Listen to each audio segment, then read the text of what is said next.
बिस्मिल्लाहिर्रहमानिर्रहीम। आज हमारा जो टॉपिक है, जो एसएलओ है, वो क्या है?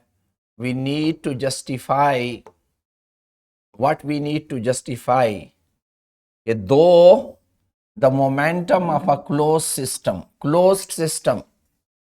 हमने ये अल्फाज पहले सीखने हैं। Close system, momentum momentum of a close system is always conserved. ये अल्फाज है जिसको मैं पहले वो करूंगा, डिस्कस करूंगा। एक मोमेंटम जो कि ग्रेड 9th में आप लोगों ने काफी डिस्कस किया है, but still I will clarify. Then I will come to close system, then I will come to conservation. What does conservation mean? तो पहले आते मोमेंटम की तरफ। मुझे बताएं कि अगर मैं आप जा रहे हैं और साइकिल, बस, ट्रेन, स्कूटर, गाड़ी, आप यहां पे हैं और आप इनमें से ये 3 लाइनें बनी हुई हैं और तीनों एक ही स्पीड से जा रही हैं। आपको कहां ज्यादा खतरा महसूस होता है? आप साइकिल, अगर आपके पीछे ये बस और ट्रेन आ जाए तो आप साइकिल वाली लाइन में जंप मारेंगे कि नहीं? क्या मतलब है? आप साइकिल वाली लाइन में क्यों जंप मारते हैं? क्या वजह होती है कि आप साइकिल के सामने आने के लिए तैयार हो, लेकिन बस के सामने या ट्रेन के सामने आने के लिए आप तैयार नहीं है? रियान, इसकी वजह क्या है? क्योंकि जब भी आप हाँ, क्योंकि इसका इसका क्या चीज ज्यादा है जिससे आप डरते हैं? उसका नाम, जिससे आप डरते हैं, उसका नाम है मोमेंटम। मोमेंटम क्या चीज है? Momentum indicates how difficult it is to stop a moving object. किसी आने वाले ऑब्जेक्ट कितना मुश्किल है उसको रोकना। क्योंकि आप इस बस के सामने आ जाए तो बस को रोक ही नहीं सकते, वो आपके ऊपर से गुजर जाएगा। ट्रेन के सामने आओगे तो रोक ही नहीं सकते, लेकिन इस साइकिल के सामने आ जाए तो साइकिल आपको धक्का जरूर देगा, लेकिन आपको पता है कि ये मुझे नुकसान नहीं पहुंचा सकता, मैं इसको रोक सकता हूं। ये जो आपके अंदर एक सेंस है कि ये इस डिफिकल्टी को मालूम करता है कि किसी चीज को रोकना कितना आसान या कितना मुश्किल है, इस सेंस का नाम है मोमेंटम, जिससे आप डरते हैं। बस से आप डरते हैं, ट्रेन से डरते हैं। हालांकि मैंने एज्यूम किया कि ये इस वक्त तीनों एक ही स्पीड से आ रहे हैं। ये साइकिल वाला भी उसी स्पीड से आ रहा है, बस भी उसी स्पीड से आ रहा है, ट्रेन भी उसी स्पीड से आ रहा है। तो आप साइकिल वाले के सामने आ जाएंगे, आप बस वाले के सामने या ट्रेन वाले के सामने नहीं आ सकते, क्योंकि आपको पता है मैं उसको नहीं रोक सकता। इन तीनों में फर्क क्या है? स्पीड तो मैंने आपको बताया सेम है, तो इसमें और इसमें फर्क किस चीज का है? मास का है। इसका मतलब क्या है कि मोमेंटम जो है किस चीज पे डिपेंड करता है? मास पे। Momentum depend upon mass. Greater is the mass, Aima, greater will be the momentum. एक और मिसाल लेते हैं। अब एक बुलेट फायर हो रही है गन से, एक आप बुलेट फेंक रहे हैं हाथ से। किस बुलेट से ज्यादा डरते हो? आयमा, कौन सा बुलेट खतरनाक है? किसको रोकना मुश्किल है? आयमा को? हाँ, गन वाली। इन दोनों में फर्क किस चीज का है? बुलेट तो वही है, उसी बुलेट की बात हो रही है, तो फर्क किस चीज का है इस दोनों में? जिस फोर्स से वो आ रही है। हाँ, वो स्लो आ रही है, वो तेज आ रही है। इसका मतलब फर्क स्पीड का है। फर्क स्पीड का है। तो इसका मतलब यह है कि momentum indicate how difficult it is to stop a moving object. Objects with greater speed have greater momentum. तो दो चीजों पे डिपेंडेंस हो गई मोमेंटम की। मोमेंटम को लोग पी से शो करते हैं। एक इसका मास के साथ डायरेक्टली रिलेशन हुआ और दूसरा उसका स्पीड के साथ डायरेक्टली रिलेशन हुआ। दो चीजों के साथ इनका रिलेशनशिप बना। यह आप लोगों ने मैट्रिक में किया था कि momentum is the product of mass and velocity. याद रखें, ये दोनों वेक्टर हैं। It is the product of mass and velocity. मैं वहां स्पीड का नाम ले रहा था, लेकिन मेरा इससे मतलब डायरेक्शन भी है। मोमेंटम की डायरेक्शन भी होती है। बस के साइड पे खड़े हो जाओ, इधर गुजर जाएगी, उसका मोमेंटम इफेक्ट नहीं होता। मोमेंटम उसका एक खास डायरेक्शन में होता है। So momentum is a vector quantity. What will be the direction of momentum, Rayan? The direction of momentum is related to what? Rayan? Exactly. Whatever the direction of velocity is, keep in mind the same is the direction of momentum. Momentum and velocity are in the same direction because mass is a scalar quantity, and whenever you multiply a vector by a scalar, तो वो उसी direction में रहता है। Vector 2i और vector 4i। 4i और 2i में फर्क क्या है? इस 2i को आप 2 से मल्टीप्लाई कर ले, स्केलर से मल्टीप्लाई करें तो उसकी डायरेक्शन चेंज नहीं होती। What are the unit of momentum? The unit of momentum are kilogram metre per second. That is the unit of momentum. Is it clear? इस पॉइंट तक कोई इशू तो नहीं है? ये तो आप लोगों ने पढ़ा था। अब असल बात की तरफ हम आते हैं। Let us consider a car with initial velocity vi at time t is equal to t1. After some time t, that is at time t2, its velocity is vf. आपको एक्सेलरेशन का पता है, change in velocity divide by time, तो it is vf minus vi divided by t2 minus t1। ये acceleration की definition है, rate of change of velocity. Velocity में change कितना है? From initial velocity vi to velocity vf, so this is vf minus vi at time t is equal to t1 to time t is equal to t2, it is t2 minus t1. So what I will get if I multiply this side by mass और this side by mass, तो मास इन दोनों के साथ multiply हो जाएगा।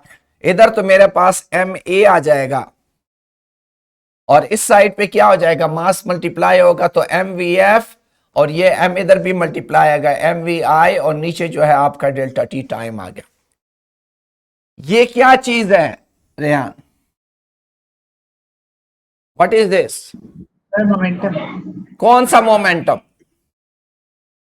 Final. Exactly, this is final momentum. And what is this? This is initial momentum. So this is actually change in momentum दोनों में, और divided by delta t is equal to Newton second law से ma किसके बराबर होता है? f के बराबर होता है कि नहीं होता? तो आपका न्यूटन सेकेंड लॉ जो आपने पढ़ा था, एक तो फोर्स के लिए आपने ma पढ़ा था, और एक फोर्स के लिए हम इसको delta p by delta T भी लिख सकते हैं। और ये दोनों इक्वेशन एक तरह से है, सिर्फ फर्क, मामूली फर्क है जो मैं समझाना चाह रहा हूं। जरा ब्लैक बोर्ड दें। इन दोनों में फर्क क्या है देखें। अगर मैं f is equal to M A लिखता हूं, तो a का तो आपको पता है ना क्या है? Delta v by delta T है कि नहीं? एक्सेलरेशन की definition delta v by delta T है। अभी आप चेंज सिर्फ डेल्टा v में कर रहे हैं, क्योंकि मास को आप लोगों ने न्यूटन सेकेंड लॉ में क्या लिया है? कांस्टेंट। अगर मास कांस्टेंट नहीं होगा तो ये इक्वेशन इस तरह भी लिखा जा सकता है, delta M V by delta T. अगर मास कांस्टेंट नहीं है, अगर मास कांस्टेंट है तो ये निकल आ जाएगा। अगर इस फॉर्म में है तो ये f is equal to delta P by delta T बना। लेकिन अगर मैं मास को कांस्टेंट करूं तो मास में चेंज नहीं आएगा, चेंज डेल्टा v में आएगा। तो यही चीज m delta v by delta T की जगह a बना। तो ये दोनों न्यूटन सेकंड लॉ की फॉर्मेट है। न्यूटन सेकंड लॉ की format f is equal to M A उस वक्त है जब m को एज ए कांस्टेंट लेते हो, लेकिन अगर m को कांस्टेंट नहीं लेते तो न्यूटन सेकंड लॉ की करेक्ट फॉर्मेट ये है, याद रखो, ये असल फॉर्मेट है। ये उससे डिड्यूस की हुई फॉर्मेट है जिसमें आपने मास को कांस्टेंट लिया है। मैं आप लोगों को एक चीज और समझाऊं ताकि फिर मैं आपको सिमुलेशन पे ले लाऊं। ऐसे लो में क्लियरली था of what, of a closed system. What is meant by a closed system? आप क्लोज सिस्टम को अंडरस्टैंड करें। Close system in physics refer to a system where no matter enters or leave the system, जिसमें ना matter अंदर आ सकता है ना matter बाहर जा सकता है। जैसे गुब्बारे में हवा डालने के बाद उसका सिरा बंद कर लो तो ये गुब्बारा जो है क्या है, ये क्लोज सिस्टम है क्योंकि इसमें और मॉलिक्यूल ना अंदर जा सकते ना बाहर जा सकते।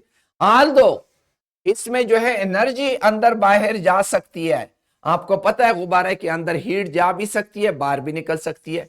तो ये गुब्बारा जो है it is an example of close system. लेकिन जो मैकेनिक्स में हम बात करते हैं जिसमें हवा की बात नहीं है, बॉडीज की बात है, इसमें क्लोज सिस्टम का मतलब होता है आइसोलेटेड सिस्टम जिसमें बाहर की तरफ से कोई फोर्स ना हो, no external force. External force is equal to 0 हो तो ऐसे सिस्टम को हम क्लोज सिस्टम कहते हैं। याद रखें एनर्जी बाहर से आ सकती है लेकिन मास का एक्सचेंज नहीं हो सकता।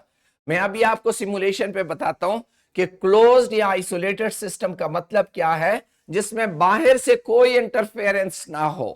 तो आप अपने इस इक्वेशन को देखें, अगर बाहर से इंटरफेरेंस नहीं होगा तो ये F delta P by delta T, Rayan बाहर से कोई फोर्स अमल नहीं कर रही तो एफ क्या हो जाएगा, 0 इज इक्वल टू, ये क्या है आपको पता है, P F minus P I divided by delta T. Delta T इधर चला जाएगा, 0 is equal to P F minus P I इधर कर लो तो P I is equal to P F. क्या मतलब है इसका कि अगर बाहर से कोई फोर्स ना हो तो इनिशियल मोमेंटम और फाइनल मोमेंटम आपस में बराबर होगा। इज इट क्लियर और not? When there is no external force, the initial momentum of a system is equal to final momentum of a system. इसको कहते हैं conservation of momentum in a close system. Close system का मतलब है बाहर से कोई फोर्स नहीं लग रही। In a close system the momentum of a system remain conserved. Conserve का मतलब है initial momentum is equal to final momentum. अभी मैं आपको सिमुलेशन से बताता हूं कि इसका मतलब क्या है। ये देखिए, ये एक सिमुलेटर में ले रहा हूं, मेरे पास दो बॉडीज हैं। मैं अगर इसका मोमेंटम आपस में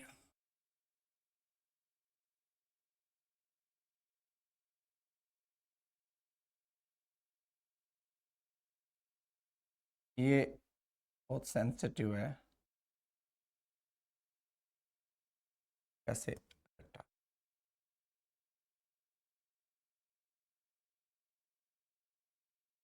ये देखे दोनों का मास मैंने सेम कर लिया Rayan, mass is same now 0.55 kg 0.55 kg। अभी मैं इनकी वेलोसिटीज आपको दिखाई दे रही हैं। मैं वेलोसिटीज भी मैं मोमेंटम बराबर करना चाह रहा हूं। ये देखिए, ये मैंने वैल्यूज लगा ली। कितना मोमेंटम है इसका 0.35 kg, ये कम है, इसको ज्यादा करो, बराबर कर लो। ये देखें, अब इस सिस्टम का मोमेंटम कितना है रेयान? सिस्टम का मोमेंटम कितना है, कोई बता सकता है मुझे? इस सिस्टम का मोमेंटम कितना है? रेयान आवाज नहीं आ रही? नेक्स्ट व्हाइट बोर्ड ले।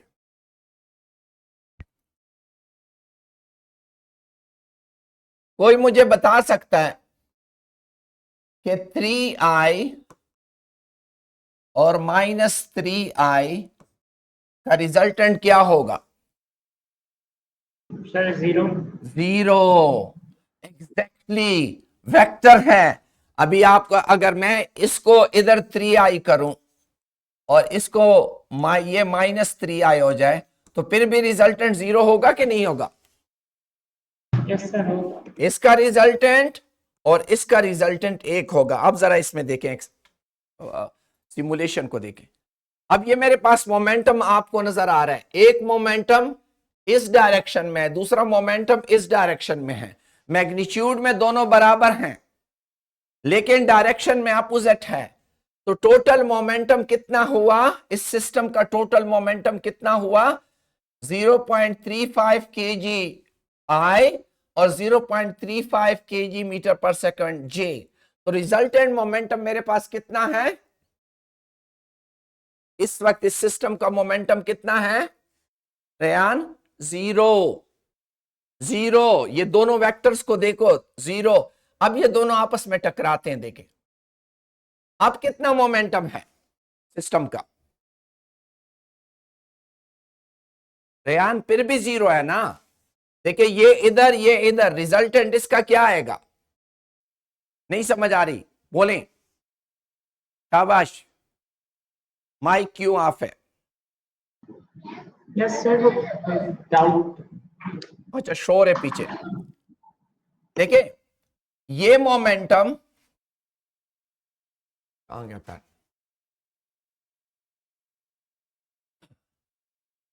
ये देखें, ये मोमेंटम देखो किस डायरेक्शन में? आपको एक्स वाई एक्सिस का पता है, इस डायरेक्शन में +i होगा, इस डायरेक्शन में -i होगा। तो ये मोमेंटम क्या है? 0.35, लेकिन डायरेक्शन इधर है तो -i। और ये क्या है? 0.35 और डायरेक्शन किस तरफ है? i। इसको और इस मोमेंटम को जमा करो तो रिजल्ट क्या आएगा? 0. 0। और अगर मैं पहले वाली सूरत हाल देख लूं, सपोज पहले वाली सूरत हाल अब देखें।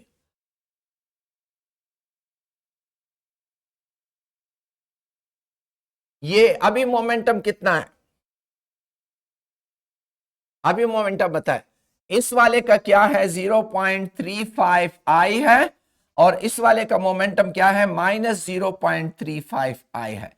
अभी भी टोटल मोमेंटम कितना है अगर दोनों को जमा करो इस सिस्टम को? 0. 0। तो मतलब है कोलिजन से पहले मोमेंटम और कोलिजन से बाद का मोमेंटम सिस्टम का कांस्टेंट है कि नहीं है? मैं दीवारों को जरा इलास्टिक Yes, बनाता sir. हूं। Constant है. देखिए मैं दीवारों को इलास्टिक बना रहा हूं, ये देखो आप देखिए हर वक्त इस बाल का जो मोमेंटम है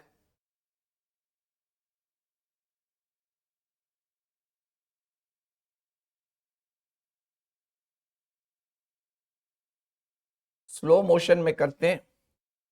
ये देखिए टकराएं, देखिए टोटल मोमेंटम रिमेन कंजर्व। कोई इशू है इसमें टोटल मोमेंटम में? No, sir. कोई इशू नहीं है. इसका मतलब क्या है? मोमेंटम बिफोर कोलिजन, अगर मैं इस वेलोसिटी को, इफ आई से this is my velocity v1, this is my velocity, suppose call it u1, and the mass of this object is m1 and the mass of this object is m2 and the velocity of this object is u2, what will be initial momentum? इस system का initial momentum क्या होगा? शाबाश, होगा दोनों momentum का सम। ये होगा कि नहीं होगा? m1 u1 plus m2 u2 will be the initial. अभी कोलिजन से पहले, दिस इज बिफोर कोलिजन। अभी कोलिजन करवाते हैं। ये देखिए ये कोलिजन हुआ, ये कोलिजन हुआ। अभी मोमेंटम क्या होगा? If I call this velocity to be v1 and this velocity to be v2 and this mass is m1 and this mass is m2, तो फाइनल कोलिजन के बाद मोमेंटम कितना हो जाएगा? Final momentum will be equal to m1 v1 plus m2 v2। Initial momentum कितना था Ryan? Initial momentum था m1 u1 plus M2U2। क्योंकि ये सिस्टम क्या है, ये क्लोज सिस्टम है, बाहर से कुछ अमल दरामद नहीं है। It is a close system जिसमें बाहर से ना कोई फोर्स लगा रहा है, ना कुछ कर रहा है, ना कुछ करना है। इसमें एक्सटर्नल फोर्स जीरो है। तो हमने प्रूव किया था कि जब एक्सटर्नल फोर्स जीरो हो तो initial momentum will be equal to final momentum. Final moment. हाँ, और इससे हमारे पास फार्मूला आ जाएगा m1u1 plus m2u2 will be equal to m1v1 plus m2v2। ये जो फार्मूला है इसको law of conservation of momentum कहते हैं, या initial momentum is equal to final momentum, या change in momentum is zero. अगर इसको चेंज इन मोमेंटम के फॉर्मेट में लिखते हो तो क्या लिखते हो, delta p is equal to zero. Change in momentum is zero and when it is zero, when there is no external force. External force zero means physics में इसको क्लोज सिस्टम भी कहते हैं और आइसोलेटेड सिस्टम भी कहते हैं। Isolated system is that system in which there is no force from the external body. There is no external agent which is applying a force. Is it clear? Yes, sir. Yes. हाँ, अब इसी पे आपका सारा दारोमदार अब इसी पे है। आपने सवालात इसी पे करने हैं और बिल्कुल सिंपल सवाल हैं। ये सवाल जरा गौर से देखें, इसमें क्या मुश्किल आपको लग रहा है। क्वेश्चन है two identical cars. Identical cars का मतलब क्या होगा, उनका मास बराबर होगा। आइडेंटिकल कार का मतलब होता है मास बराबर। आर इनिशियली एट रेस्ट, दो गाड़ियां हैं, एक यहां इनिशियल वेलोसिटी जीरो है, उसका मास m1 m है, यानी मास वही है। यहां एक दूसरी बॉडी है जिसका मास m2, लेकिन मास उतना ही है जितना पहले का है, और उसकी भी इनिशियल वेलोसिटी जीरो है, यानी इनिशियल वेलोसिटी ऑफ बॉडी 1 और यहां इनिशियल वेलोसिटी ऑफ बॉडी 2, ये दोनों जीरो हैं। आप आगे सवाल सोचें। Car A move towards a car B with a velocity of 15 meter per second. After the collision, car A bounces back with a velocity of 5 meter per second in the opposite direction. Calculate the final velocity of car B after collision. सवाल को समझे। ये वाली गाड़ी चल पड़ती है, मैं उसको V1 कहता हूं या U1 कहता हूं। कितनी वेलोसिटी से जाती है, 15 मीटर पर सेकंड से जाती है। और जब इसकी इस गाड़ी के साथ कोलिजन हो जाती है, कोलिजन के बाद यही गाड़ी वापस 5 मीटर पर सेकंड से आती है। आपसे कह रहे हैं कि इस कार बी की फाइनल वेलोसिटी क्या होगी। कैसे होगा रेयान, सवाल समझ आया? फॉर्मूला में तो फिर क्या हो जाएगा? अभी अगर आप डेटा सही पुट करेंगे तो बड़ी आसानी हो जाएगी। मास m1 को m पुट करें और उसकी इनिशियल वेलोसिटी कोलिजन से पहले कितनी है, 15 मीटर पर सेकंड है, 15 मीटर पर सेकंड। और कोलिजन से पहले मास m2 तो m है, लेकिन उसकी वेलोसिटी कितनी है, जीरो है, उसकी वेलोसिटी जीरो है, याद रखें। अब इनिशियल मोमेंटम किसके बराबर आ जाएगा, कैलकुलेट कर ले। इनिशियल मोमेंटम आपके पास आ जाएगा m1 u1 आपके पास 15 है, और m2 और u2 आपके पास 0 है, तो आपके पास 15 m1 आ गया है। m1 को उसने m ही कंसीडर किया है क्योंकि दोनों मासेस बराबर है। 15 m आपका इनिशियल मोमेंटम है।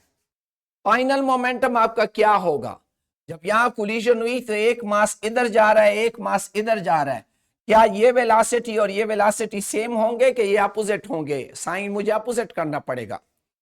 मेरा फाइनल मोमेंटम क्या होगा, it will B m1 v1, लेकिन याद रखो कि उसने कहा है v1 बाउंसेस बैक, अल्फाज देखे बाउंसेस बैक, तो बाउंसेस बैक के लिए मुझे नेगेटिव साइन यहां पुट करना होगा, प्लस m2 v2।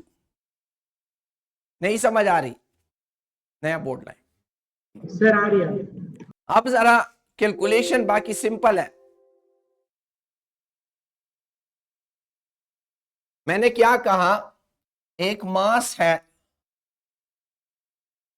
एक मास है, मास दोनों बराबर है, इस वजह से मैं नहीं छेड़ रहा, और उसकी initial velocity u1 15 metre per second है।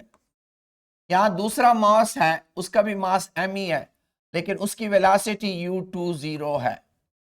तो कोलिजन से पहले का मोमेंटम जब मैं कैलकुलेट कर रहा हूं वो क्या है, मेरे पास मास मल्टीप्लाई बाय वेलोसिटी से 15m आ गया और दूसरा वाला पोर्शन 0 आ गया, यानी इनिशियल मोमेंटम मेरे पास 15m हुआ। अब m की उसने वैल्यू नहीं दी कि कितने किलो की गाड़ी है। कोलिजन के बाद क्या हुआ, ये जाते जाते इसके साथ टकराया और खुद ही बाउंस बैक हो गया, इधर की तरफ चल पड़ा 5 मीटर पर सेकंड। इस वजह से याद रखें कि अगर इधर मैंने वेलोसिटी 15 ली हुई है तो मुझे ये माइनस लेना पड़ेगा, क्योंकि अपोजिट डायरेक्शन बाउंस बैक है। इसकी क्या वेलोसिटी होगी, v2 मुझसे मांग रहा है, मास तो दोनों अभी भी m है, तो फाइनल मोमेंटम मेरे पास क्या आ जाएगा, final momentum will be equal to m into velocity -5 plus m into velocity v2, जो कि मैं मालूम करना चाह रहा हूं। मेरे पास क्या आ जाएगा, final momentum is equal to -5m plus mv2। ये मेरे पास फाइनल मोमेंटम हुआ और ये मेरे पास इनिशियल मोमेंटम है। Law of conservation of momentum क्या कहता है, initial momentum is equal to final momentum, initial is equal to initial momentum is equal to final momentum. तो वैल्यूज पुट कर लो, वहां से आ गया 15m is equal to -5m plus mv2। आपको मैथमेटिक्स आता है, m यहां से कॉमन लोगे कट जाएगा, आपके पास रह जाएगा 15 is equal to -5 plus v2। इसको इधर ले आओ तो ये 20 हो जाएगा, 5 उसके साथ जमा हो जाएगा। इसका मतलब है आपकी वेलोसिटी v2 कितनी हो जाएगी, 20 मीटर पर सेकंड आपकी वेलोसिटी होगी। इज इट क्लियर रेयान और नॉट? Yes sir, clear. और अगर आप वेरीफाई करना चाहें कि आया आपका फाइनल मोमेंटम उतना है जितना इनिशियल था, तो यहां v2 की जगह 20 पुट कर लेना। अभी देखें, अब मैं फाइनल मोमेंटम करूंगा तो m into -5 plus m into 20, तो मेरे पास -5m प्लस 20m, तो वही 15m आया या नहीं, जिस तरह पहले था। Initial momentum is equal to final momentum. Final momentum, ये इस तरीके से आपने अपना कॉन्सेप्ट क्लियर करना है। अब ये देखें, a 200 gram cart moves with 2 meter per second collide with a stationary 300 gram cart। यहां एक कार्ट है, इसका 300 ग्राम वेट है, ये स्टेशनरी है, u2 is 0। यहां से एक कार्ट आ रहा है जिसका मास 500 ग्राम है, लेकिन वो आ रहा है u1 कितनी स्पीड से, 2 मीटर पर सेकंड से। कोलिजन होती है, after collision the two cars stick together after the collision। Collision के बाद दोनों आपस में फंस जाती हैं। अब जो भी इसकी स्पीड होगी, मतलब मेरा यह है कि आपका v1 और v2 बराबर होंगे, क्योंकि दोनों एक दूसरे के साथ स्टिक कर गई। मैं इसको v कह देता हूं। This case of collision is inelastic, ये कल समझाऊंगा। which the two object stick together after the collision। वो कहते फाइनल वेलोसिटी मालूम करो। इनिशियल मोमेंटम मेरा कितना होगा रे यहां, what will B initial momentum, 500 into 2। 500 into 2, लेकिन ये ग्राम में है, इसको किलोग्राम में कन्वर्ट करो तो ये चीज बन जाएगी, ख्याल करो। 0.5, हाँ, इंटू 2 प्लस ये वाला क्या हो जाएगा, 300 इंटू 0, तो वो 0 हो गया। तो इसको मल्टीप्लाई करोगे तो इससे 1 आ जाएगा, 0.5 इंटू 2 से 1 आ जाता है, ये 1 आ गया। यहां पे आपका मास कितना होगा, दोनों इकट्ठे हो गए, दोनों इकट्ठे हो गए तो आपका मास 0.8 हो गया। 0.5 यानी 500 प्लस 300 800 ग्राम, 0.8। और वेलोसिटी आपकी क्या है, v, वेलोसिटी इज v। तो आपका फाइनल मोमेंटम ये है और इनिशियल मोमेंटम आपका 1 आ गया।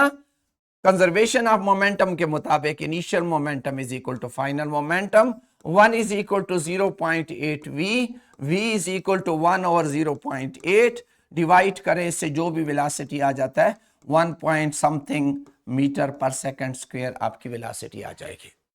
ये कितने वेलोसिटी से आ रहा था? 2 मीटर पर सेकंड से आ रहा था, लेकिन जब इसको साथ उठा लिया तो इसकी वेलोसिटी कम हो जाएगी। जरूरी बात है दोनों इकट्ठे चल पड़े। क्लियर है कि नहीं? Yes, sir, clear. अच्छा रेहान ये देखें,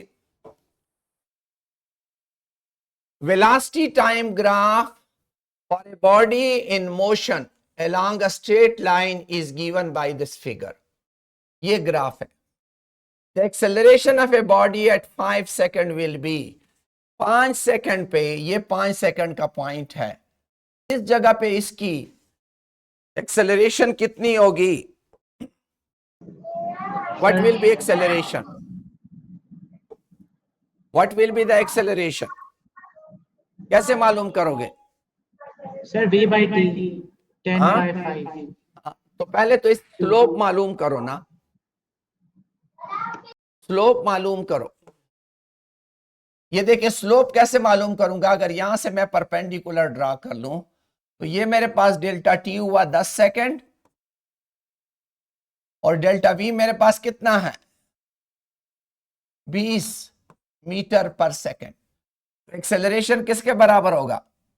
delta we by delta T. तो क्या हुआ? 20 metre per second divide by 10 second, तो your acceleration is 2 metre per second square. तो इसमें से जो आंसर है आपका क्या है? 2 मीटर पर सेकंड स्क्वायर आपका वो है।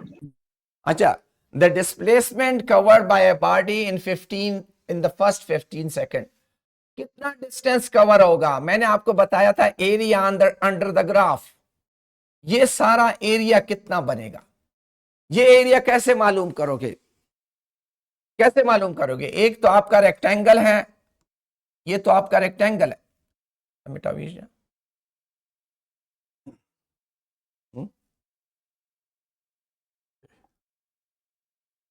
अच्छा ये देखें, एक तो आपका ये रेक्टेंगल है, इस रेक्टेंगल का एरिया कितना होगा? जल्दी बताओ रिया। आपकी ये साइड 5 है और ये 20 है, तो 5 बाई 20 से क्या आता है? 20 इंटू 5 इज 100। ये तो सीधा सीधा हुआ। इसका एरिया कैसे मालूम करोगे? ट्रायंगल के एरिया का फार्मूला है 1/2 into width is 10, Is to height. width is to height, Height, 20. height is 20। तो ये 10 into 20 is 200, 200 divided by 2 is 100, 100 plus 100 will be equal to 200. 200। ये सीधा सीधा आपका इस तरीके से आपने करना है। इन क्वेश्चन को थोड़ा सा इनर्शिया के पॉइंट ऑफ व्यू से डिस्कस करो।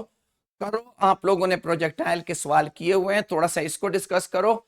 और ये जो है कल मैं आप लोगों से पूछूंगा कि ये आपको इनके जवाबात आते हैं कि नहीं। ये एक्सरसाइज के ही क्वेश्चंस हैं, ये एक्सरसाइज से ही लिए गए हैं, ये दोनों क्वेश्चन एक्सरसाइज से लिए गए हैं। जरा इनको करो कि आपको कितनी समझ आती है जो बातें हमने डिस्कस की। कोई क्वेश्चन है इस पे तो बोलें शाबाश। No, sir. हाँ, मेन चीज क्या है? Law of conservation of momentum. ये 3 चीजें हमने अंडरस्टैंड करनी थी। मैं दोबारा रिपीट करूं, मोमेंटम क्या चीज है? हमने कह दिया कि मोमेंटम इज व्हाट?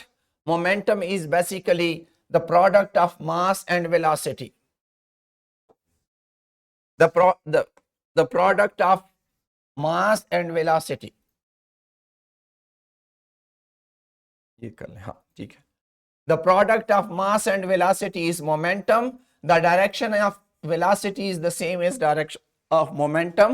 हमने क्लोज सिस्टम पहचाना। क्लोज सिस्टम वो है मैकेनिक्स में कि एक्सटर्नल फोर्स लगे ही ना, ये जीरो हो तो इसको हम क्लोज सिस्टम कहते हैं। वैसे जनरली फिजिक्स में क्लोज सिस्टम वो होता है जिसमें मास इन आउट ना कर सके। हाँ, एनर्जी आ जा सकती है लेकिन मास ना आ जा सके तो उसको क्लोज सिस्टम कहते हैं। लेकिन मैकेनिक्स में उसकी डिफिनीशन ये है।